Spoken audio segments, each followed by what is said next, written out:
What's up, everybody? I almost can't believe that I'm actually saying this, but I'm Adam McDorman, and this is Medium Quality.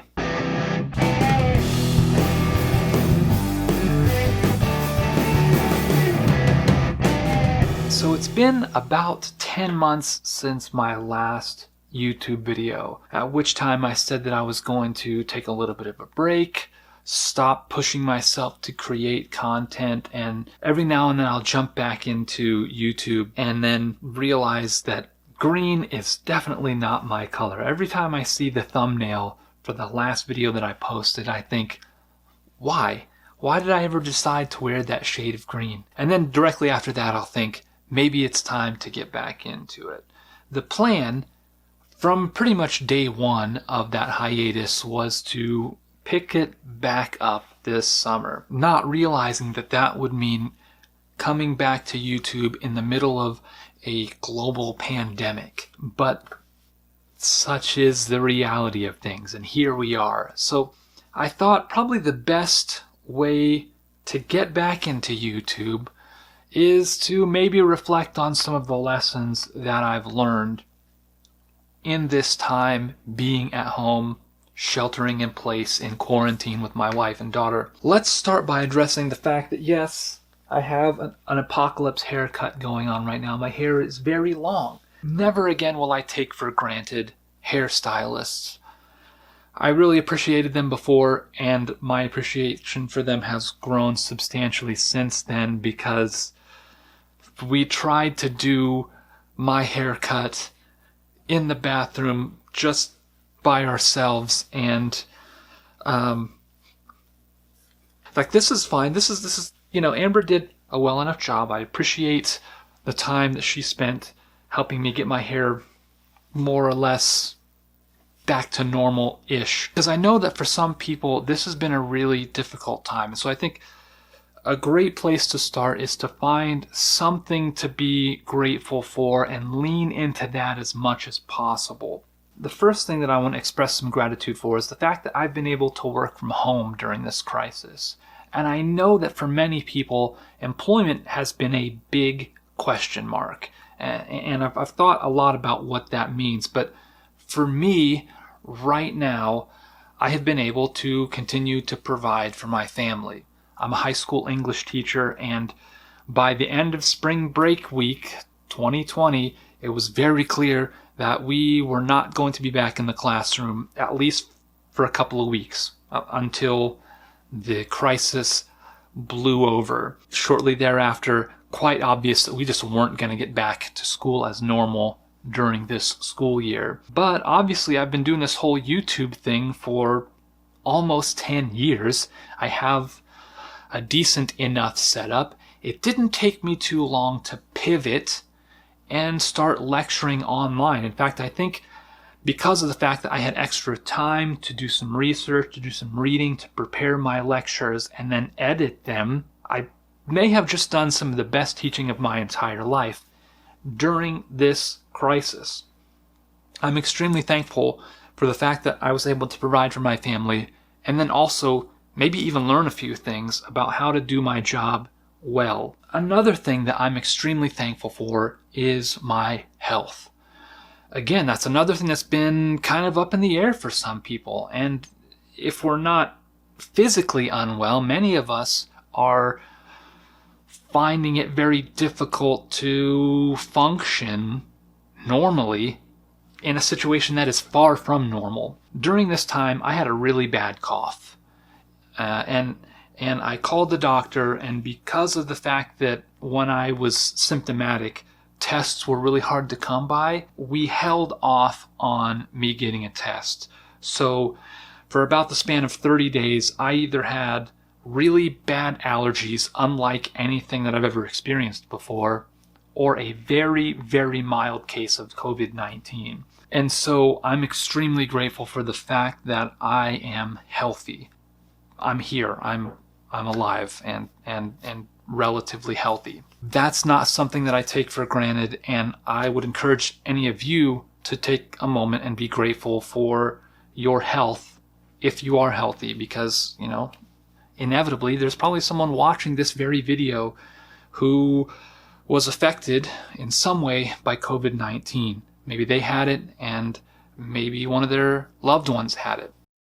And the thing that I'm perhaps most grateful for is the time that I've had to spend with my wife and child. As awful as it has been for many people to not be able to go into their place of employment and work, there will probably never be another moment in my lifetime where I have to be in a place for such a long period of time. And there was an opportunity to be really upset about that, an opportunity to be stir crazy, an opportunity to get frustrated with the people that I'm near because of the fact that I'm forced to be there before I can't get anywhere else. Very early on, I made it a point to lean into being present, being in the moment, being here. And that's not always easy for any of us, but it turns out to really have been worth it, especially spending time with my 2-year-old daughter. When this whole thing started, she was still 1. She's not the same child that she was in March when we thought we were going to be stuck in the house for just a week and then things would get back to normal. I wouldn't trade that time for anything. It has been amazing to be here, to be with her, to just have that time.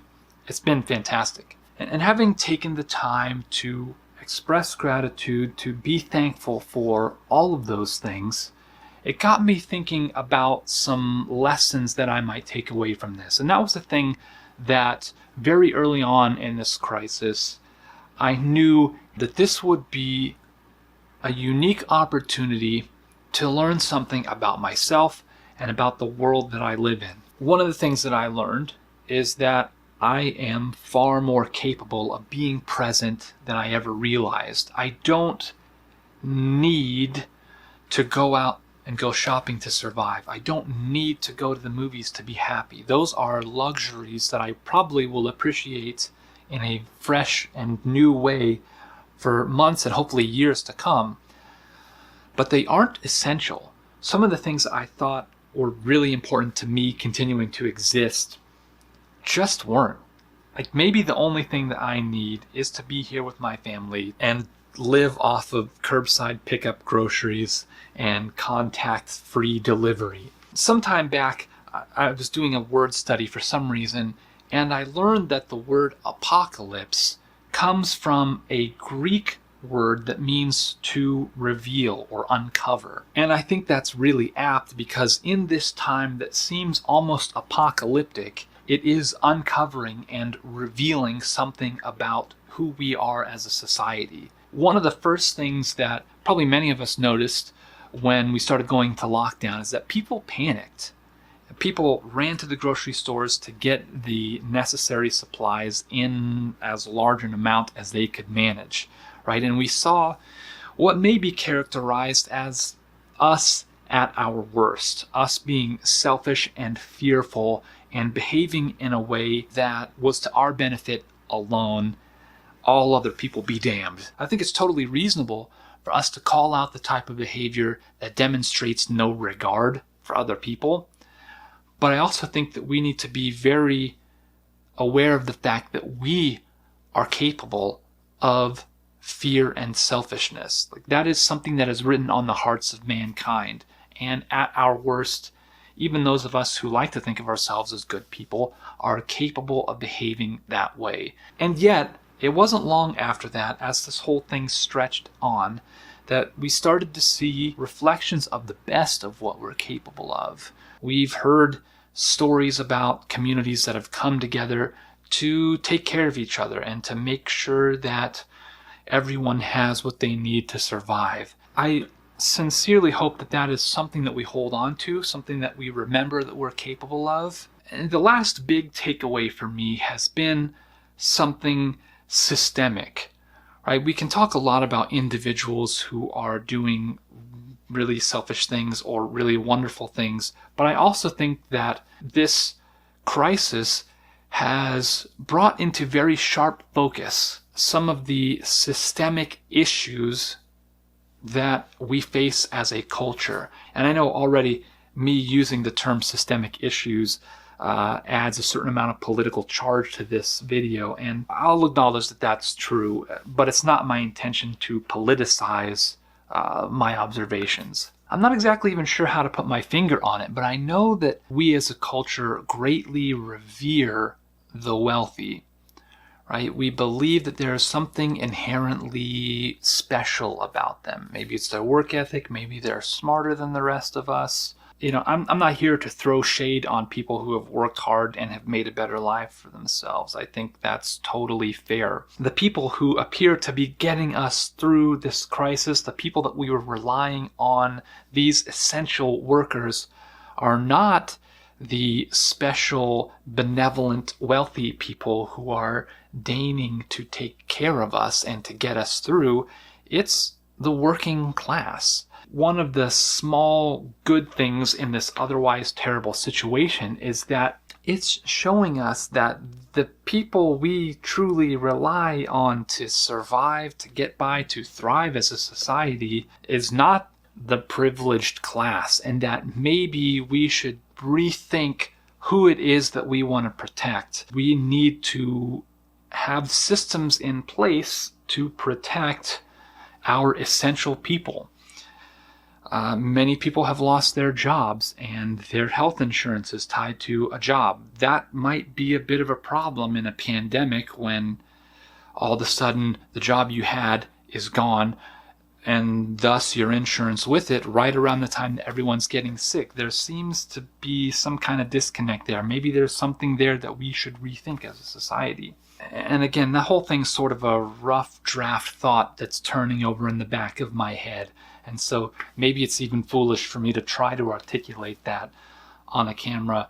But what the heck, I only have 550 subscribers. What's the worst that can happen?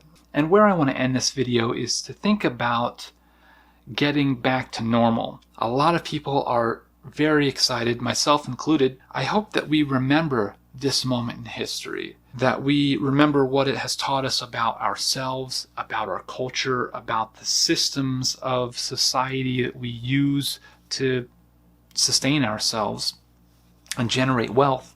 And I hope that we remember who it is that got us through this pandemic. Perhaps we can forge a better tomorrow with the lessons that we're learning today.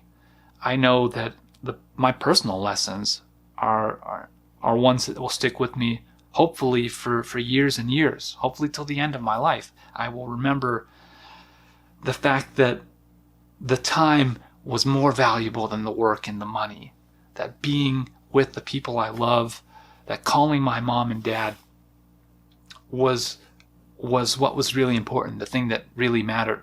Anyways, I would love to hear in the comments section below what it is that you learned from this whole thing. If you enjoyed this video, please give it a thumbs up. If you want to see more, make sure you hit that subscribe button. I will have a link in the description section below to a place where you can get medium quality merch, because that's a thing that still exists. And until next time, good luck, have fun, what a time to be alive.